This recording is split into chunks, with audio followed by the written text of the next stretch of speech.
So, this final section, we want to talk more about the political ramifications of feminism. And we can have a whole course on just politics, but this is just an overview and some select ideas that I think are relevant to introduce. So, there's a lot of criticism of feminism that we see in popular culture, and it's associated with conservatives, and it's associated with the so called right wing, or even the alt right. And as Muslims, we might come across these critiques and we might think that they're valuable or they're insightful. And I agree. There might be certain critiques that are coming from, red pill or certain conservative or right wing pundits that we can agree with as a criticism of feminism. But we also have to exercise caution and care in not fully adopting these ideologies, because ultimately we have to recognize that these critics of feminism, whether it's the right wing or alt right or whatever, they're ultimately liberals as well. They're philosophical liberalism. So many of these people that are criticizing feminism actually identify as liberals or classical liberals. People like Jordan Peterson. He's a Canadian professor at the University of Toronto. Sargon of Akkad is a famous YouTuber. Ben Shapiro, a famous pundit. These are people who are considered on the right wing, but they all are liberal in the philosophical sense.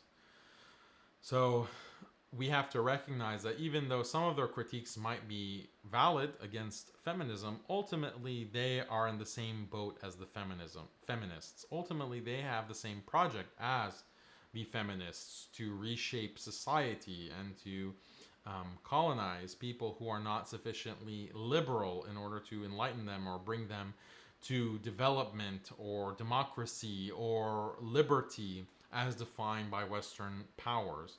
These are all people who are on board with that overall liberal project, and therefore they are hypocritical in many ways for criticizing feminists. So, their criticisms is ironic because the features of feminism that are mocked by them are features that feminism has directly inherited from classical liberalism. So the right-wing critique will say feminism engages in selective biological denialism regardless of how much empirical evidence is presented. For instance, feminism denying sex differences, feminists denying gender, feminists denying the roles within marriage and hypergamy. Feminists will deny these things that are clearly biological realities. So the right-wing critics will laugh and mock at the feminists for denying something that is so obvious, and they'll say, oh, see, feminism is anti-science. But this selective denial of biology is characteristic of liberalism as well. No matter how much evidence you present to a liberal that humans, for example, do not naturally think in purely scientific utilitarian terms, they'll simply deny this. So what we will say to liberals, our critique of liberalism, is that no, you shouldn't maximize individual liberty because that is not what is going to lead to happiness for human beings. That's not going to lead to flourishing of human society because human beings have these biological characteristics where they need to be, for example, in a hierarchy. They need to be in a community. They need to give up certain rights, individual rights that they have for the sake of the greater good, for the sake of being able to survive and to live and to flourish. The liberal model of maximizing individual liberty and equality is a disaster precisely because of human biology, but liberalism denies that biology. This is exactly what the feminist is doing. So this is the hypocrisy of the liberals who criticize feminism, the philosophical liberals, also known as the right wing or conservatives. So feminists will say that gender differences are just a social construction inherited from society. It's a prejudice to be eliminated. And the liberals also say that religious impulses, concern with relationships, group identity, aesthetic judgments, about what is beautiful or disgusting are just social constructions inherited from society and a prejudice to be eliminated. So Muslims will say that no, we have to have laws against blasphemy. We have to have laws against insulting the Prophet sallallahu alaihi wasallam. This is something that we need. And liberals will say, no, this is just you are prejudiced because of Islam, because of your culture. You don't recognize the value or how much happiness you will have if we have freedom of speech and we allow blasphemy and we allow insulting the Prophet sallallahu alaihi wasallam. You even had one of these popular Muslim academics who was caught on video. I mean, he wasn't caught, he was actively promoting this position in a lecture. And he said that, the human regime for happiness is one where you're allowed to insult the Prophet sallallahu alaihi wasallam. So this is a liberal argument. Okay? You want to maximize individual ability to speak, free speech, and you think that that is going to be the best for humanity, but this is false. This is false. It's not a prejudice that people don't want their deepest beliefs insulted, and they don't want that to become common in society. Or the idea that, men are authorities in a marriage. Men have to have certain rights within a marriage, authoritative rights over women. This is just a prejudice. So you'll have even people who are right-wing, they will advocate for some variation of the partnership marriage and equal marriage. You won't find many conservatives. There are some, but in general, they won't advocate for an Islamic understanding of marriage, where the husband is the authority, and the wife has to obey her husband in the things that are permissible. You don't find many conservatives who are advocating for that. You'll have conservatives who will criticize Muslims for that, and they'll say this is an example of Islam taking away women's rights and suppressing and subjugating women.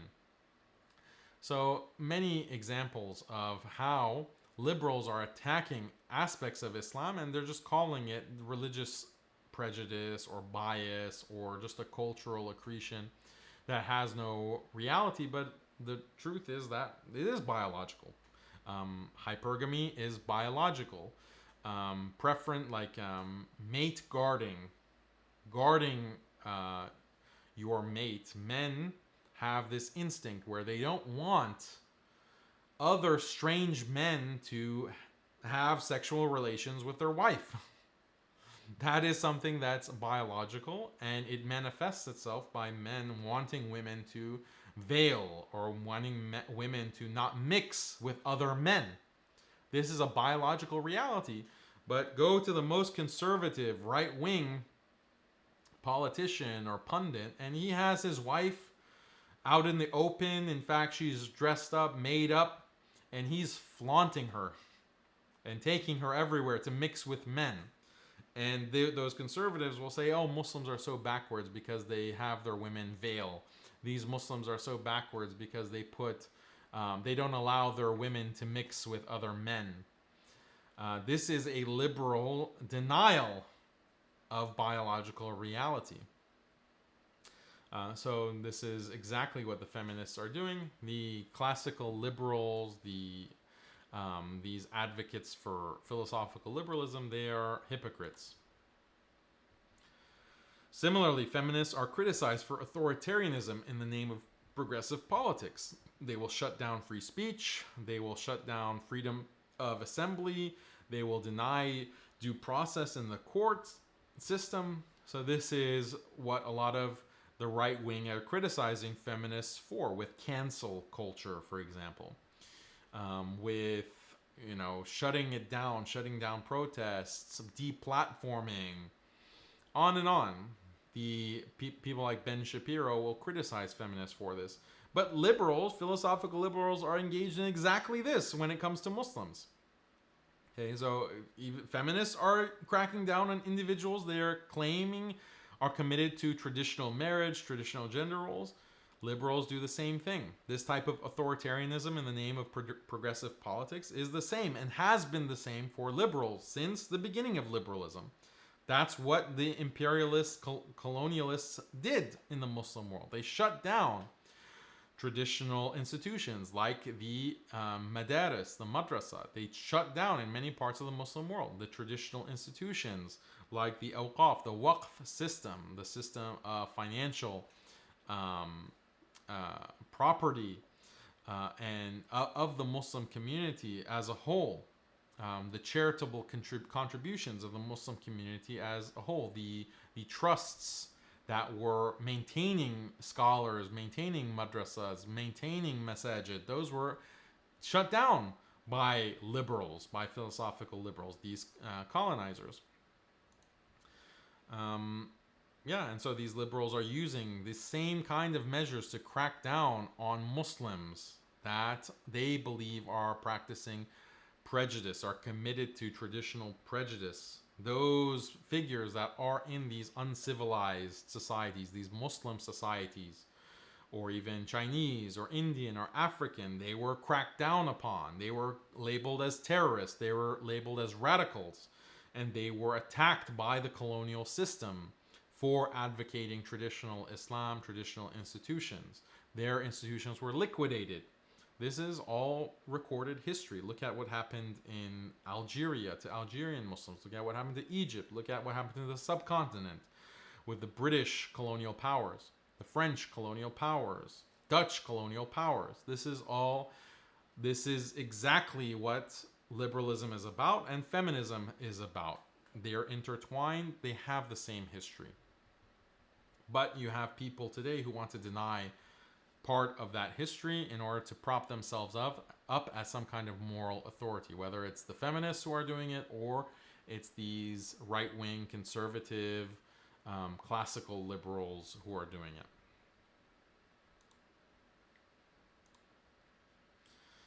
So again, feminists say gender differences are a social construction inherited from society, a prejudice to be eliminated.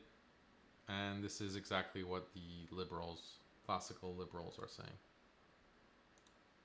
Oh, these are the same points. Slides got mixed up, looks like. Okay, so now women's leadership. Dedicated course on this, Vanishing Throne. I've mentioned it several times. But we have this idea of gynocentrism. Now we've moved into a society where women do have more authority than men. Women are graduating at a higher rate. Women are advancing in the corporate world faster than men. Women have more power. So you have a situation where the world is being dominated by single women or divorced women, these strong, independent women. And they're creating a society that is in many ways dysfunctional. And you can read about that dysfunction or learn about that in Vanishing Throne. Every area of the law is now being affected by feminism. Family law is just disastrous because they're imposing feminism onto the marriage, onto traditional marriage, to force marriages to dissolve. If you have this idea of hierarchy, like a Muslim marriage where the man has authority over his wife, this can be seen as abuse. This is domestic violence. And you can be put in prison for domestic violence as a husband. So essentially, they have made traditional marriage illegal. Many aspects of traditional marriage, for example, they consider physical abuse, obviously, physical harm abuse. You can also be an emotional abuser as a husband. If you don't make your wife feel good, or you say something to hurt her feelings, is that emotional abuse? It could be. And abuse can bring legal prosecution. So you can be taken to prison for any kind of abuse. You can be prosecuted. You can be taken to divorce court and lose all of your possessions to your divorced wife because she can claim that you emotionally abused her. You didn't touch her. You didn't physically touch her, but you emotionally abused her. Economic abuse. If you as a man are making money and you do not give immediate access to your wife to the money that you make, you are economically abusing her.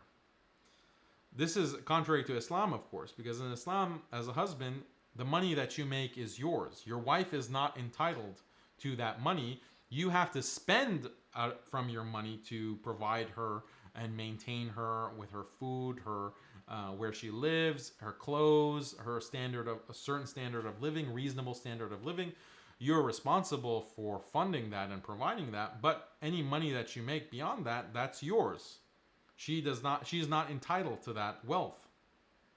Properties that you have bought with your own money, she is not entitled to that in Islam. But that's abusive according to feminism and according to the law of the land within all Western countries. And increasingly, this is being imposed and implemented in Muslim countries as well. So this, again, is a topic of, can be a whole other course, and we will have a whole other course, inshallah, on these issues, about how the legal system in the West has completely made traditional marriage illegal, essentially, functionally illegal, because at any time you can be prosecuted for practicing a traditional marriage, and if you're not criminally prosecuted, you can be taken to divorce court and destroyed. Your whole life can be taken from you. All your property can be taken from you because your wife is accusing you of being engaged in domestic violence. But as we said, speech can be violence. Emotional abuse can be violence if you've emotionally abused her. Economic abuse. All of these things, the term abuse has been expanded so far that many things can now be considered abuse and be grounds for you being taken to court, or sometimes even put in prison directly.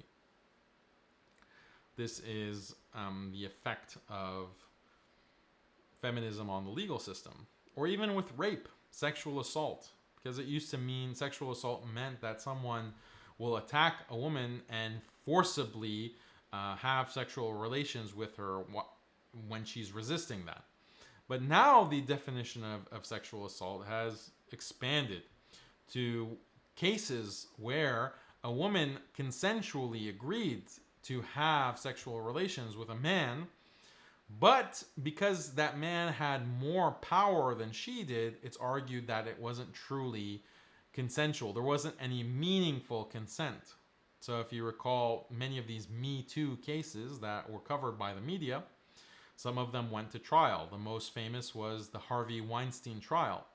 And the women in that trial accused Harvey Weinstein, this Hollywood film producer, of raping them. Does that mean that he was holding them down and assaulting them? No. Does it mean that he was somehow threatening to kill them unless they slept with him? No. What it meant was that he was a man of power and these women were involved with him. But because he had more power, then he could influence them to behave in ways that were against their own interests and engage in sexual relationship that was against their own interests. So that counts as sexual assault. All these women had to say was that, yeah, we were in a consensual relationship with Harvey Weinstein. He was wining and dining us. He was taking us out. He was, promoting us within his movies and giving us these roles. But we had a slight feeling of being uncomfortable.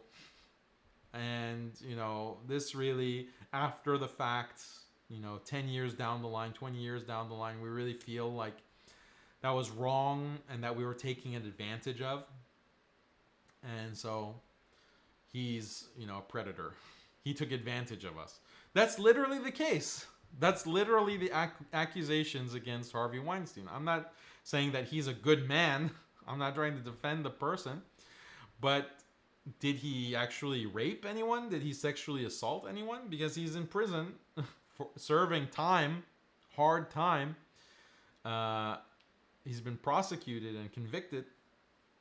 But for what exactly? And if that's the standard for what counts as sexual assault, then that means any man who engages in a sexual relationship, whether it's in marriage or otherwise, can be accused of rape eventually. If your partner in the future decides that, yeah, I was not happy with him and he made me feel uncomfortable. She just has to testify to a court and you will be convicted of rape, of sexual assault, of being a predator. This is how the terms have been expanded: abuse, sexual assault, all of these have been expanded to create this totalitarian system that basically makes relationships impossible. It makes heterosexuality impossible. How can a man engage in a relationship with a woman, Muslim or non-Muslim, if he knows that in the future his whole life could be destroyed? His whole life, he could be literally put in prison for the rest of his life as a serial rapist. It's possible, even though, you know, it seems like a consensual relationship at the time, but you don't know how she's going to feel about it in 5 years or in 1 year, in 6 months. You don't know what she would claim. She can go to the police and claim many things and believe all women. Me too, believe all women. That's the feminist motto. So this is wreaking havoc on society, not just Muslims, all of society. Stigmatization and criminalization of masculinity, heterosexuality in terms of rape, that's what we just discussed. Yeah, masculinity itself has been diagnosed as a psychological dysfunction. The American Psychological Association had an official report about toxic masculinity, how feelings of being stoic or being tough in the face of danger or problems, these are signs of toxic masculinity. It's a psychological problem. So we went and discussed all of that in Heroes Call, our other course on masculinity. So, but this is the overall point, though, is that society is being transformed right before our eyes to create this dystopia, and it's all because of these feminist ideals. So as Muslims, we have to be aware of it. We can analyze it. We can discuss it. We can show how Islam provides a superior way of life, a superior understanding of human nature and how society and family should be organized. We should be proud of that because we're resisting these changes. When we stick to Islam and we practice Islam the way it has been practiced from the time of the Prophet ﷺ, we are resisting this liberalization agenda, this feminist agenda. And as soon as we start compromising because we feel inferior, we think, oh, yeah, there's something that has been discovered by feminists, and oh, they realize that there's this patriarchy and women have been oppressed, and now we want to liberate women. We want to give women their rights. As soon as we engage in this feminist kind of language and discourse, then we've lost. We've lost. We're already going down a path of losing our deen step by step by step. So we have to be aware of that. We have to prevent that. Prevent this kind of discourse, this feminist discourse, from creeping into the Muslim community. We don't need feminism. It is at its core toxic and cancerous and contrary to Islam. And I just pray for the Muslim community, Muslim men and women, that we don't fall prey to this toxic, evil ideology from Shaitan. I mean,